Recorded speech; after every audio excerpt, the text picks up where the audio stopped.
It's talking about God building this nation, in which, again, he built the nation through Isaac and not Ishmael. And he's going to go through Jacob and not Esau. And so this is what is talked about over in the New Testament. Nowhere in Genesis 25 do we get salvation of individual people.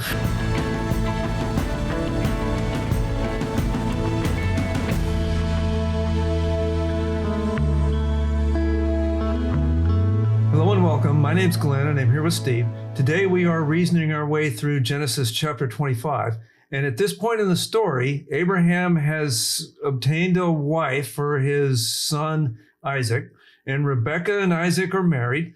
And in the verses 12 through 18, we find there the descendants of Ishmael. That was the other son of Abraham. And it's an exercise in pronunciation, so we're not going to attempt to butcher pronouncing the words, but there's a series of names there that are the descendants of Ishmael. And if we remember, Genesis, the book of Genesis is the book of beginnings, and it has the beginnings of all of these nations.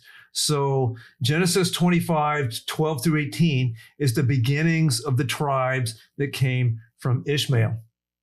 With this, we then have the continuation of Isaac and Rebekah, and we're going to find out what happens when Rebekah gets pregnant. So, Steve, if you could start at verse 19 and go down through verse 26. Now, these are the records of the generations of Isaac, Abraham's son. Abraham became the father of Isaac, and Isaac was 40 years old when he took Rebekah, the daughter of Bethuel, the Aramean of Padam Aram, the sister of Laban, the Aramean, to be his wife. Isaac prayed to the Lord on behalf of his wife because she was barren, and the Lord answered him, and Rebekah his wife conceived. But the children struggled together within her, and she said, "If it is so, why then am I this way?" So she went to inquire of the Lord. The Lord said to her, "Two nations are in your womb, and two peoples will be separated from your body, and one people shall be stronger than the other, and the older shall serve the younger." When her days to be delivered were fulfilled, behold, there were twins in her womb. Now the first came forth red all over, like a hairy garment, and they named him Esau. Afterward, his brother came forth with his hand holding on to Esau's heel, so his name was called Jacob. And Isaac was 60 years old when she gave birth to them. With this, we have the story of the birth of Jacob and Esau. And I kind of feel for Rebekah here, Steve. At one point, she says, "Why am I this way?" Well, the implication there is that these two brothers are twins inside of her, and they're fighting before they're even born. So, and as we're going to learn the story, they do indeed fight for much of their lives. And it starts here. It just seems like some families are fighting from the word go. And here, this is prior to go. They're not even born yet.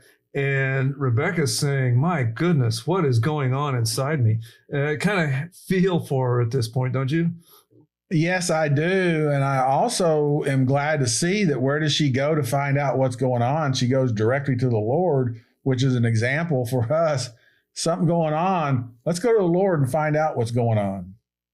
In verse 21, we learn some things here about birth. It says in verse 21, Isaac prayed to the Lord on behalf of his wife because she was barren. Now, barren, of course, means without child. And the Lord answered him, and Rebekah, his wife, conceived. So with that, Steve, who is it that is in control of the womb? Shows here that God is in control of the womb. In this instance, we saw that back with Abimelech and Abraham. When Abraham had passed Sarah off as his sister, God had closed the womb of the household of Abimelech as part of the warning to Abimelech. And then after he settled with Abraham and gave Sarah back, that then the household says God opened the wombs again in his household. We see that in other places in Scripture. So God is in control or can control these certain situations where he's working through people for his purpose. And it's obviously something that's here. Isaac goes and petitions to the Lord on behalf of Rebekah and himself in regards to her barrenness. There's other places that become very clear that God is in control of the room. There's places where he says it flat out. Then there's also places that we've seen already in Genesis. Sarah didn't have a child until she was 90 years old. And so God intentionally worked through her in that regard. God has the power to open the womb or to close the womb. God has the power of life. And so we should realize this, is that God is doing something greater, and many families want children and can't. I've had issues in my extended family where there was people that really wanted a child and struggled with that. And it caused a great deal of heartache and pain. But in the end, we learn from these stories here in the Bible that God brings about life as he sees fit for his purposes. And he always has a greater purpose. We talked about that in some detail when we were dealing with Abraham and his wife, Sarah, who didn't have children until very late in life. So God has the ability to open the womb and make a woman fertile. Life comes from the Lord. Life comes from the Lord. Death comes from the devil. Death comes from Satan. So God focuses upward and to life, whereas Satan focuses downward and to death. And so that's one of the lessons here. Then in verse 22, what do we see here, Steve, is the actual problem. And we've alluded to this prior. So what's the problem going on in verse 22? Children were struggling together within her, and she's wanting to know, why is this happening to them? So you can just feel that they're rolling back and forth as she's going through this. And when my wife was pregnant, she was just having one, and it was hard enough with this child moving around in there. I would hard to imagine what it would be like when there's two of them fighting inside of you. Do families always get along? Well, of course, no, they don't. Is there a solution to families that are fighting? Yeah, that's called belief in the Lord Yahweh and Jesus Christ.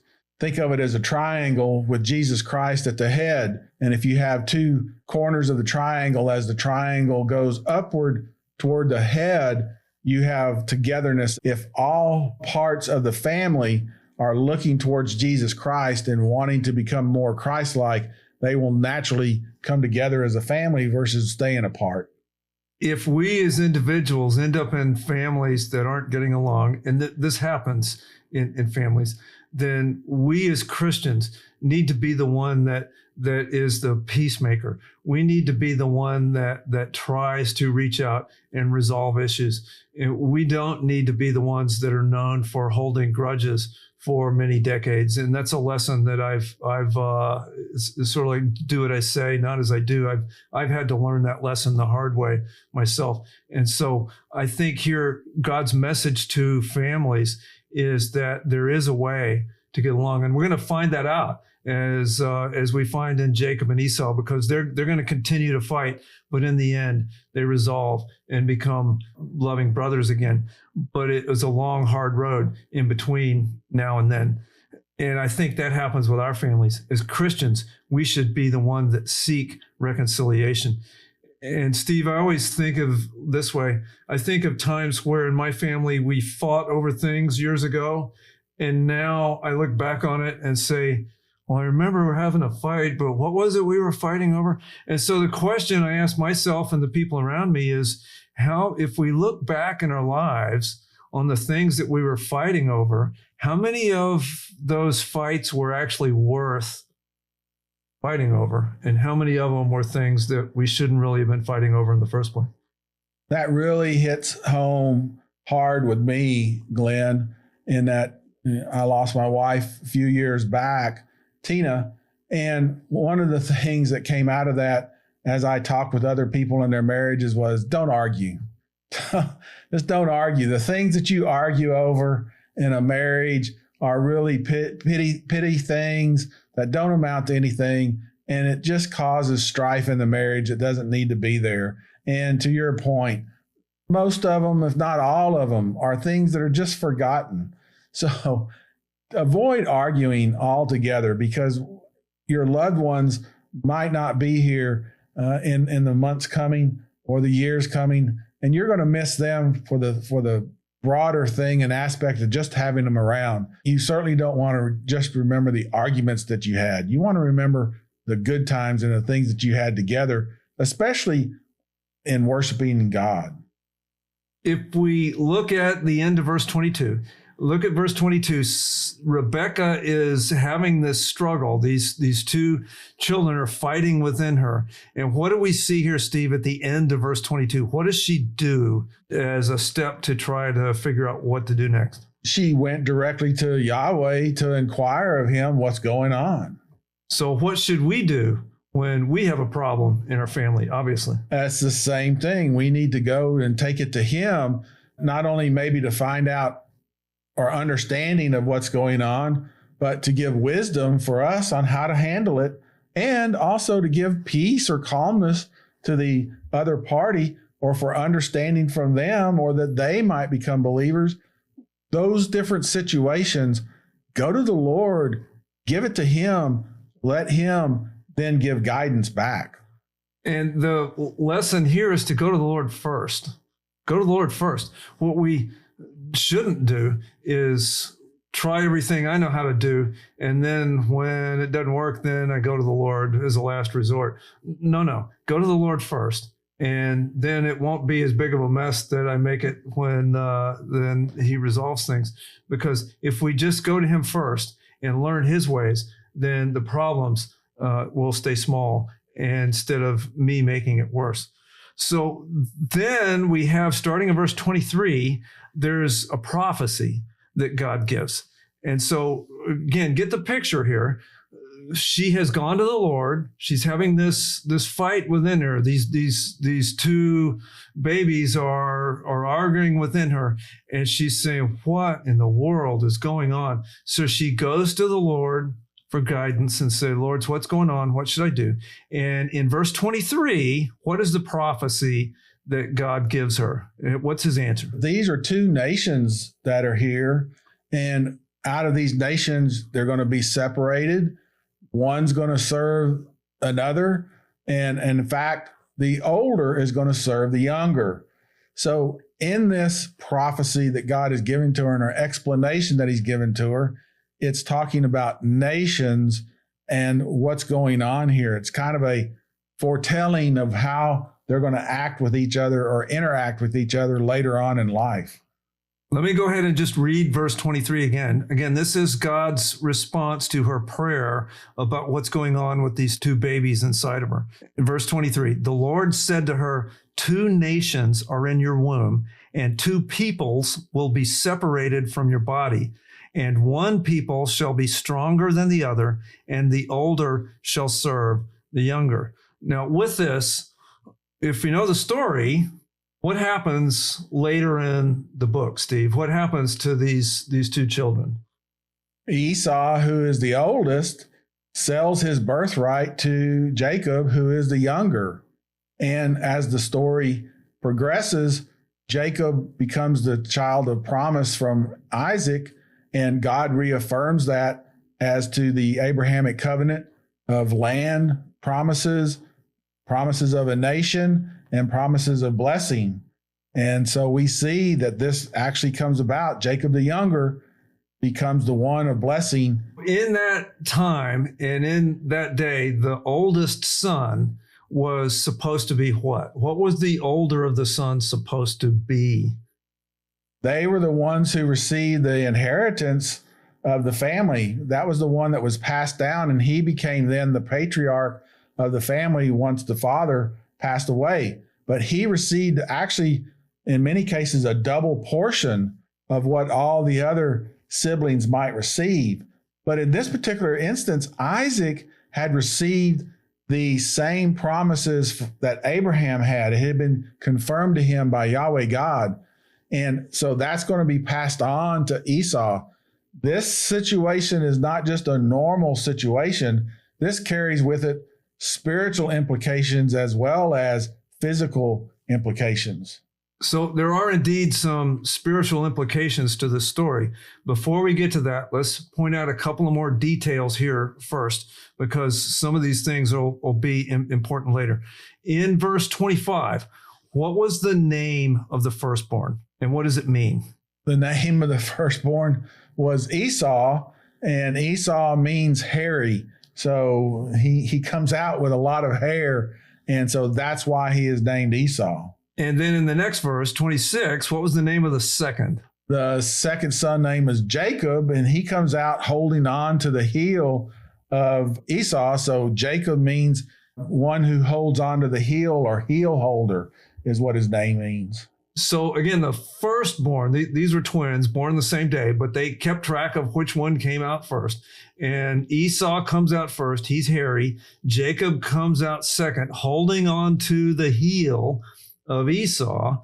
And so what was Jacob trying to do from the time he was born? He's still holding on to Esau's heel. He's still wrestling and tussling with him even as they're coming out of the womb. That's the picture of the rest of their lives. Esau came out first, but Jacob is this supplanter, the one who holds on to the heel. He's the one that's going to end up being the deceiver. The second one born, Jacob, is going to end up being, and this was the prophecy that God gave, will end up being the stronger. So let's read again, verse 23, just to point this out, because the older was Esau and the younger was Jacob, but Jacob's holding on to the heel of Esau as the younger, who is really the supplanter, right? So let me read again God's prophecy here in Genesis 25:23.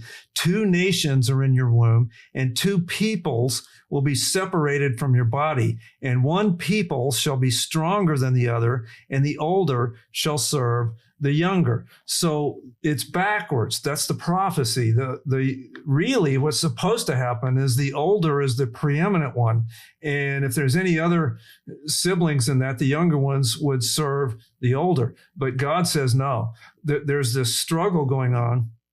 One of them's going to be stronger than the other, and the older is going to serve the younger. That's backwards. So it also makes quite clear it's talking about people groups, nations. He says flat out, 2 nations are in your wombs. So the answer that God gives her of why these twins were struggling within her was way beyond what's going to happen to these 2 individual people, Jacob and Esau. He says to her, God says to her, 2 nations are in your womb, 2 people groups. So obviously, Steve, the context here, and again, the whole entire book of Genesis is the beginning of nations, and specifically the nation of Israel. So here, the context of the book, the context of the chapter, and the specific prophecy is about the beginning of what? The beginning of the nation of Israel.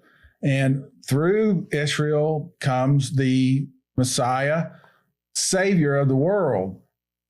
And let's also point out here, as you have, Glenn, that this is an answer to Rebekah's question. God is answering her question. What's going on? He's providing an answer. It is a prophecy. It is a foretelling. It's God saying, here is what's happening here. You have 2 nations.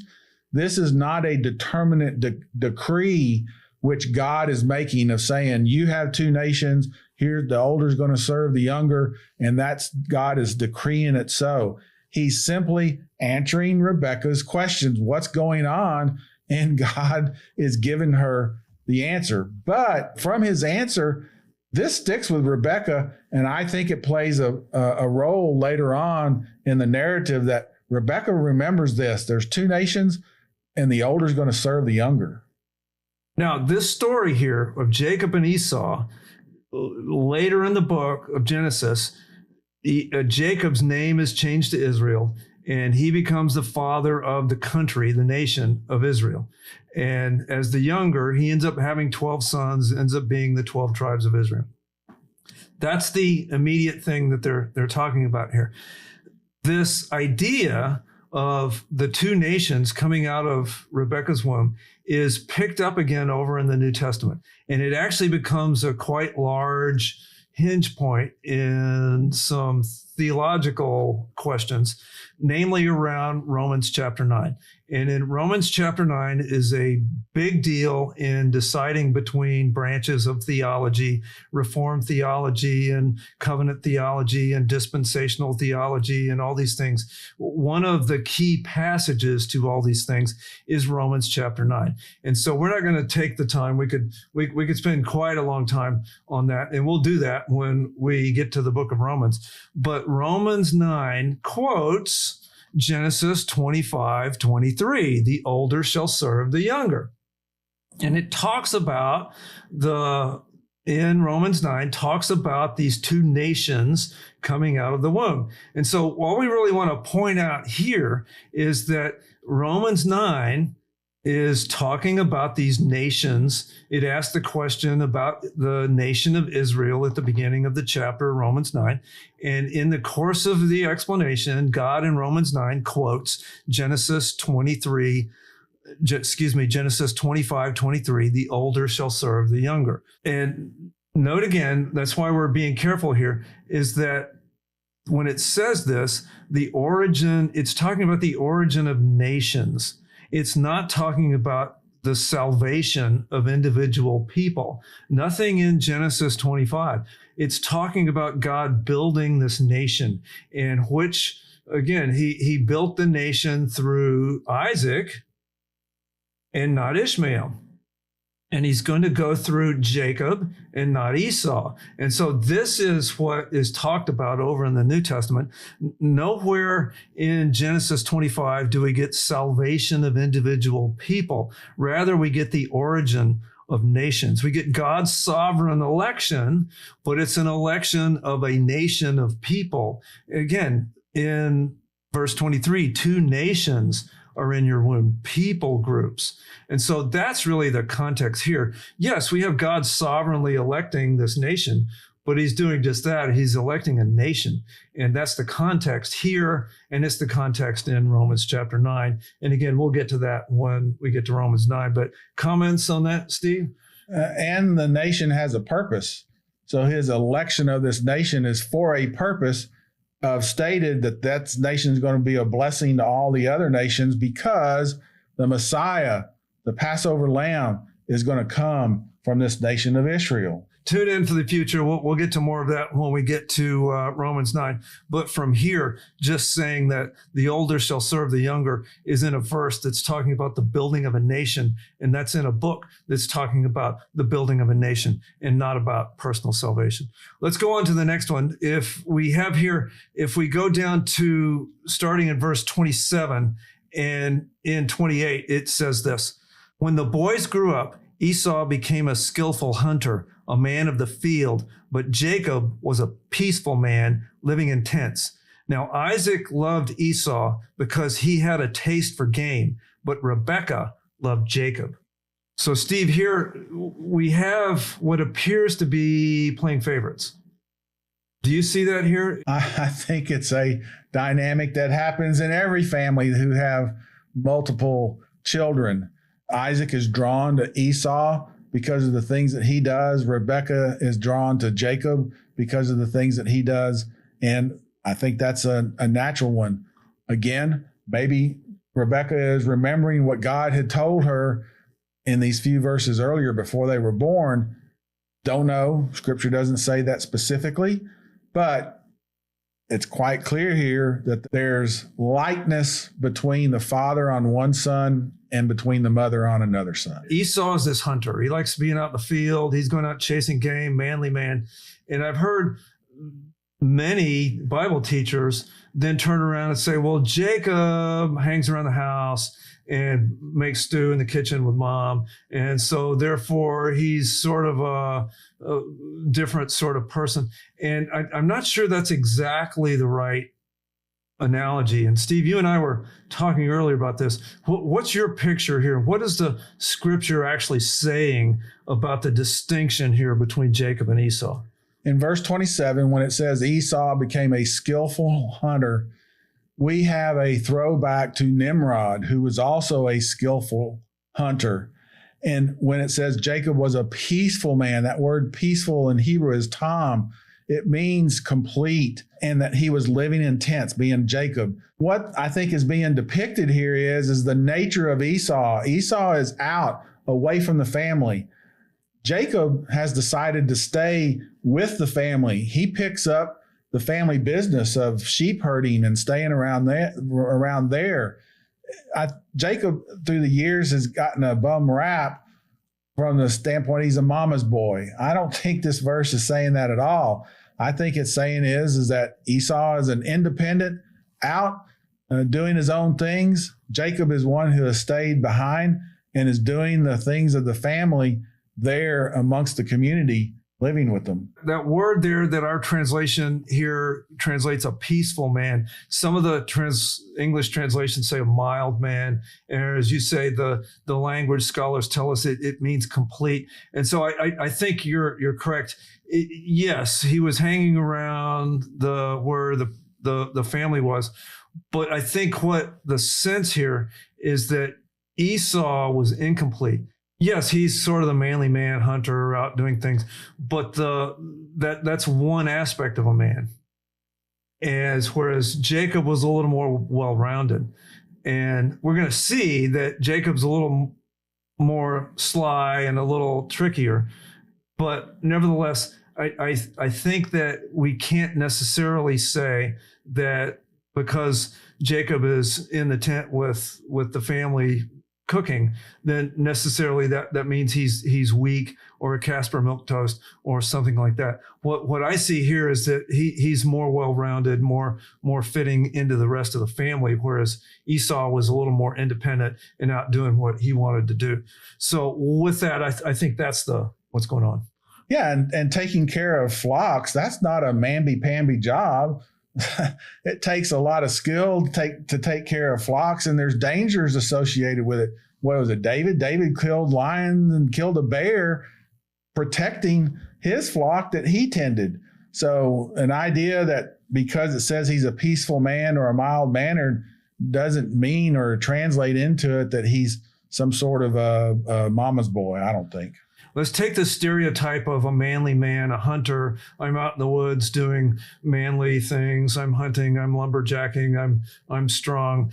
And the other stereotype would be kind of a calm, mild, peaceful person that is a little softer.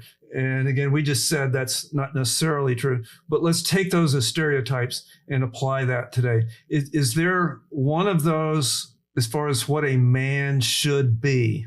That's our question. What should a man truly be? Is there one of those two stereotypes that's morally better than the other?